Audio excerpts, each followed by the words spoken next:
Hi, I'm Ali Wilcox. I'm the captain on the left-hand side of the aircraft on this video, and I'm joined in the flight deck by Captain Ian Mills for this approach into Funchal.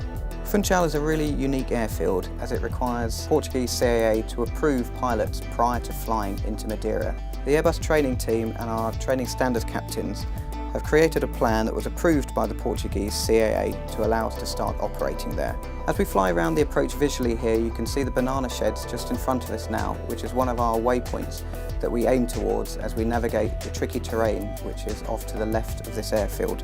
There are currently only 20 captains within British Airways that are able to operate into Funchal at the moment.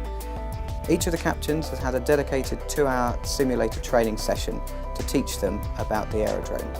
The island is very tricky because of the terrain that you can see on the left-hand side of this footage. It means that we have to fly around the bay and very close to the terrain before completing a curving approach onto the runway.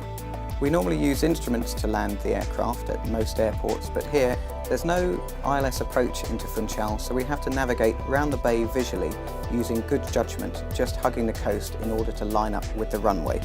One of the other very difficult areas for Funchal is the wind. As it's out in the Atlantic, wind is often strong and very variable in nature. As with this approach, we faced exactly that challenge, with a headwind becoming a crosswind pushing us towards the terrain, and here ending up as a tailwind as we landed on the runway.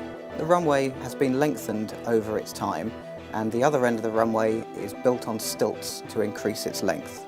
I look forward to our next flight to Funchal, as there's always a challenge going into the aerodrome, and hope that you can join us again sometime and visit the island, as it's a really nice place to stay.